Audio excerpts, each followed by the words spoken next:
Hi there. I'm Jodilly Tan. I am officially a top 18 finalist for Ascendance. We made it to the finals.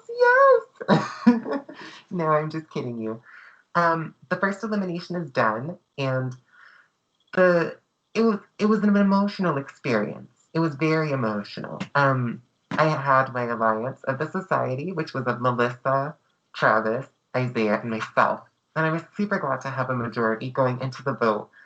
And I didn't feel comfortable with that group because it was started by Melissa, and I did not think Melissa and I had a connection. But she really did come over and was like, "Hello, Jodilly. You are in need of someone, right? Well, I know Isaiah and Travis. You're coming to." And I was like, "Okay, sure." But the thing was is that they initially wanted to vote for Jordan, and that was not something I wanted to do. Jordan said he wanted to take me to the finals. He said that we need to work together because we have a mutual friend. And I feel like I've really been able to connect with Jordan personally. And I did not want to vote for him. So I did approach Melissa and I was like, "Hey, Melissa, um, do you think that maybe since Kira and Kevin are voting for each other, that if we all just vote for Jordan, we're going to expose the numbers in our group?" And she said, "No." And I was like, "Oh, okay, sorry, Melissa, my bad." And I just backed off of it. And Travis brought up his concerns of voting for Jordan as well in the chat. And it was actually Isaiah that came up to him and was like, "No, we need to do Jordan." And I was like, "Well, nothing's going to happen. What are we going to do?" And so I eventually gave up the ghost. I was like, "I'm going to vote for Jordan. I am." And I had a call with Jordan, and Jordan was just gushing about how he's so excited, how everyone's voting for Kevin, and the votes are locked, and Kira, him, and I can be a three-person alliance. And in the back of my mind, I'm like, I feel like such a horrible person because I'm lying to your face, and you could be going home and I'm not telling you. Like, I felt horrible.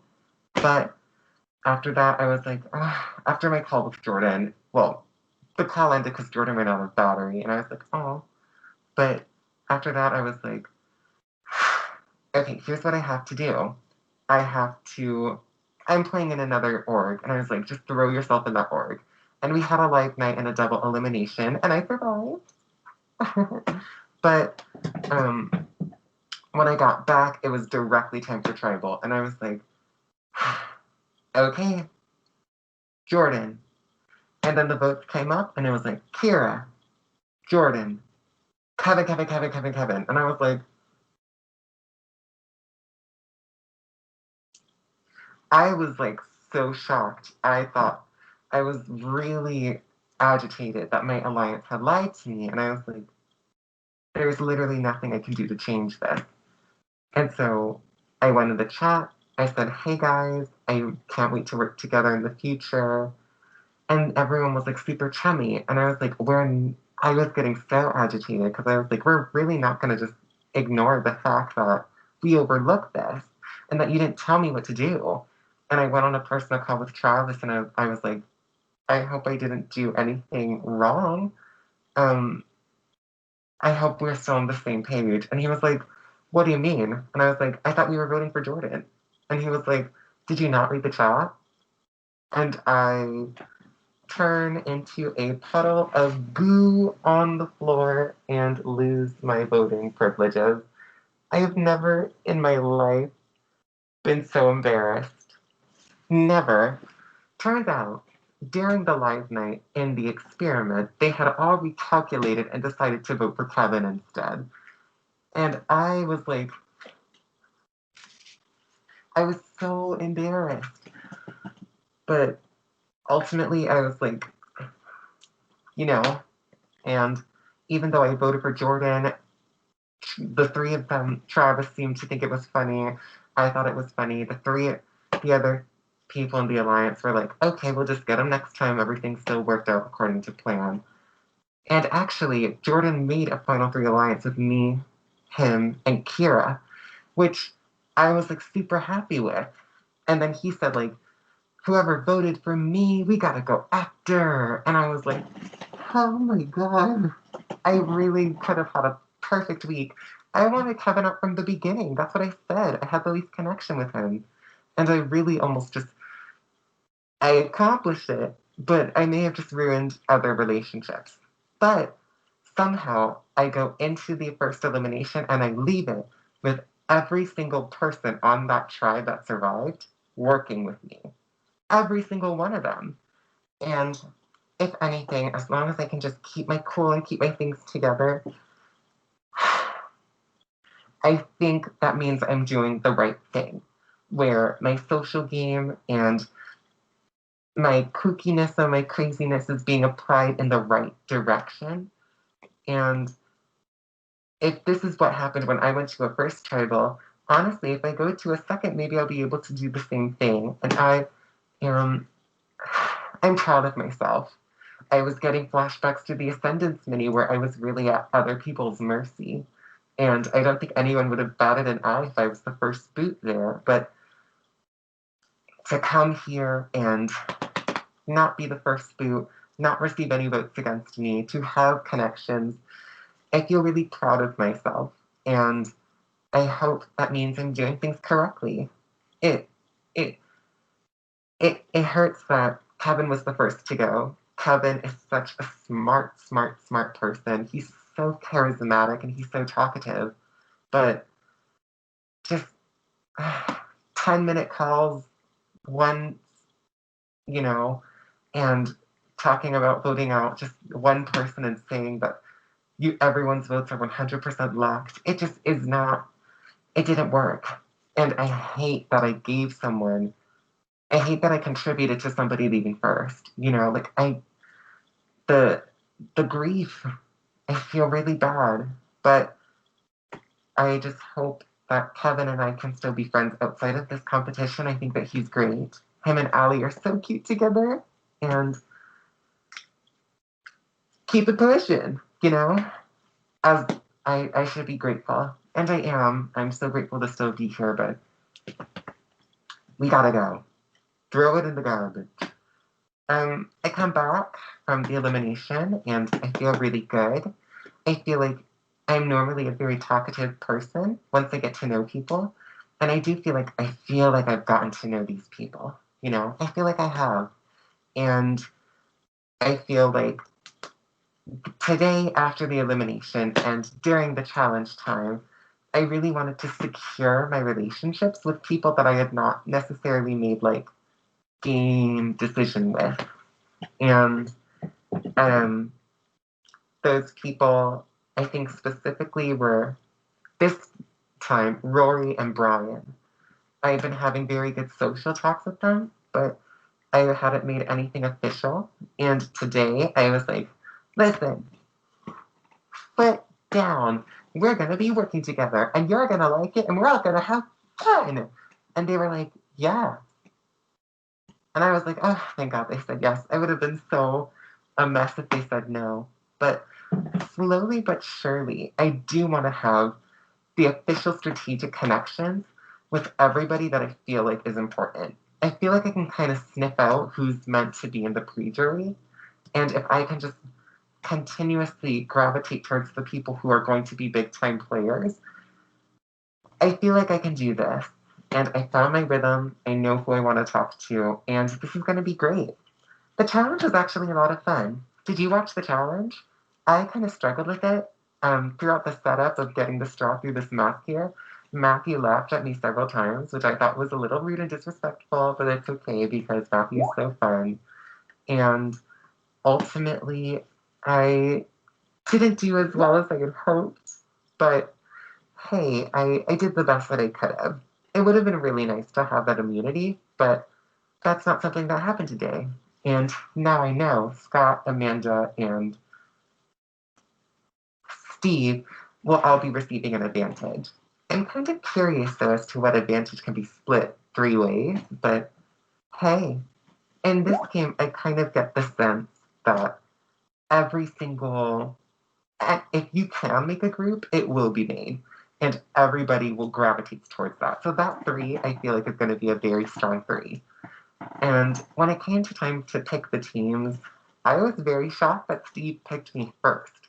I knew that Steve and I had a very strong connection, but I didn't realize that Steve saw me that highly, and it really just warmed my heart. And if anything, I think that shows that I treat Steve to trust me a lot more than I thought.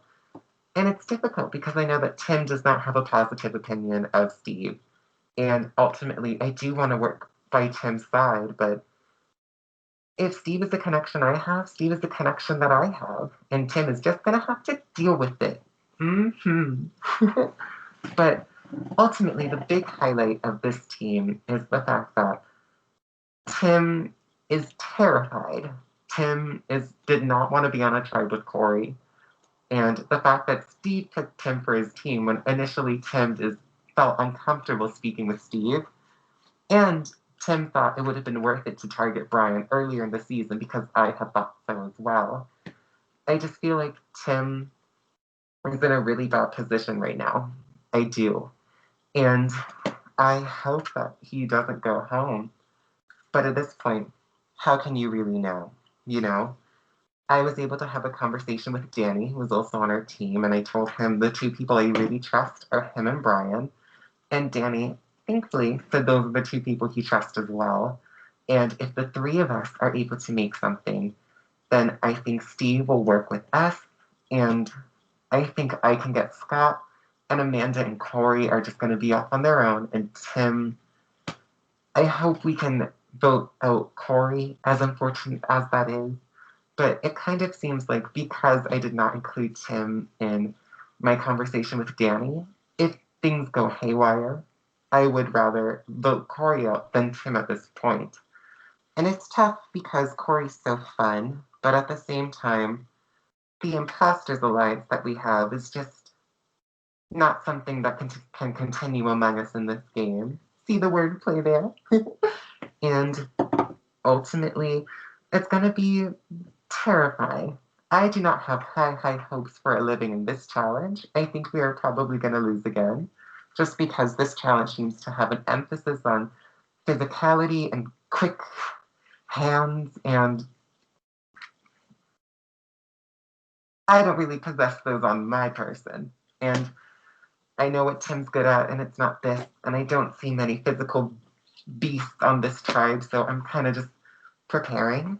I think my plan going into this is definitely to talk up to the 3 captains.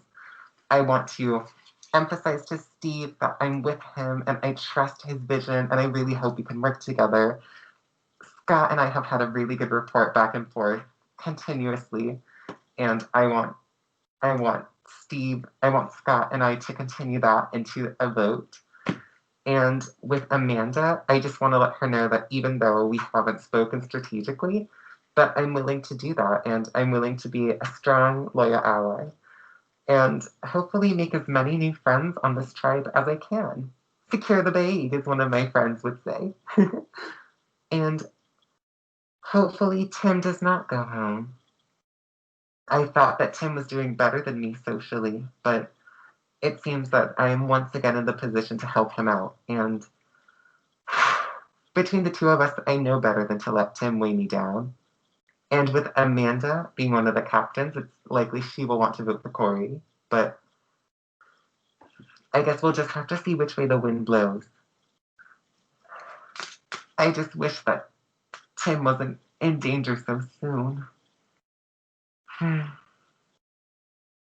But anyways, Matthew, do you have any questions yourself? So, obviously teams were picked and you're talking kind of about, if you lose, kind of scenarios that happen. So if your team does end up losing, I know that you mentioned that you think Tim might be in danger, Corey might be in danger. If the vote was today, who do you think would go home? Do we, like, by the end of today or right this second and we can't talk to each other? Like in an hour. Like, that you guys were walking to tribal council now. Like, I think I would push for Corey to go home. I think Corey would go home. and I know this is a little cocky to say, but I think Corey would go home because I would really push for Corey to go home if it was this soon.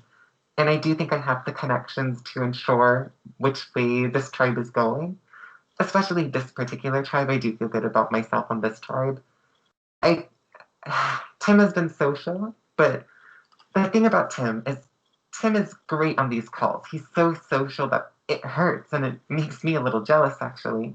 But at the same time, if he doesn't want to PM you, he's not going to PM you.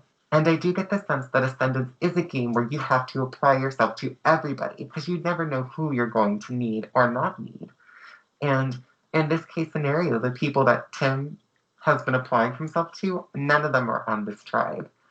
And all of the people he has been actively avoiding are on this tribe. Literally all three of them. The odds of that happening are so low, but they happen, ladies and gentlemen. And it's unfortunate. But ultimately, I do think Corey would be in more danger, especially knowing that Amanda and Corey have contention. I think that would take center stage, and I would like for that to be the cat cow. Thank you. So a VL question. Oh my god, my first one. Oh, I asked you some before, like in your last one, but I just didn't say. I'm only saying that this is a VL one because it's an interesting question. Wait, do I get to know who asked it? Can I say hello? No, I won't say who asked it. Thank But you for your question, whoever it is. so very metaphorically, philosophically speaking, who is Jodilly behind the mask? Oh, I can show you. I'm just... The way I gasped, I was like,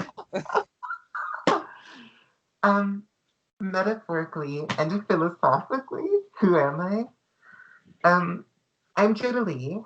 I um I will say, um who am I?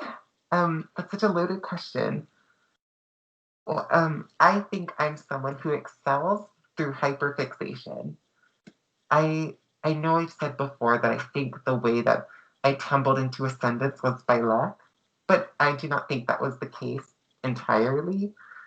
I think that when I discovered what ascendance was and just how deep it was, a part of me did really want to network and make the connections to go further and to finally play this game for myself. And I think what I've discovered about myself, since that's not the question, sorry, who am I? I'm Jodilly. I'm a roleplay gamer turned orger who I think thrives in getting people to underestimate me and misjudge me. I know looking like this, a lot of people would initially be spooked, but I I'm someone who thrives in the background. I'm a looming threat, and metaphorically, I would say I'm the capybara of the cast because I think I'm someone that no matter what species you are, no matter what you eat or what predator you are, you'll find something to like. I feel like I can be someone who listens to everyone. And philosophically, I would say I'm someone, my favorite quote is everything works out in the end. And if it hasn't worked out, it's not the end. So physically, philosophically, I believe I'm someone who keeps a positive spirit, an optimistic mind, and who's ready to cat scratch the competition. Meow. Thank you so much for your question. It's great to see you. I hope you're enjoying the season. It's a little crazy. alrighty. So what is your plan? Because I know that you kind of talked about it earlier. To recover from the not voting in the majority, the first round. I'm not going to tell Jordan I voted for him unless he specifically asks because my vote for Jordan is not because I was gunning for him. My vote for him was because I thought there was nothing else I could do. And I have thought up of a cover story in which I think of saying if Kevin I knew Kevin was going home unanimously, and Jordan and I had a call that said if someone voted for me tonight, if I got blindsided, I would recover. and I would say this is the game. And I plan on saying I thought Jordan wouldn't mind, and that I am going to do the rest of the competition making it up to him. I if I were him, I wouldn't buy that, but I think that Jordan sees a lot of light in me, and I hate to take advantage of that because I genuinely want to be a friend to him, but my plan is to not tell anyone other than the people in the society, and we'll see how far that it goes. And voting in the minority does not have me worried. I think I can recover. And you know what? The next time I vote, you heard it here first, I will be in the majority. Fingers crossed. Thank you. If when you vote again, if you're not in the majority, it's gonna be like a perfect flashback clip.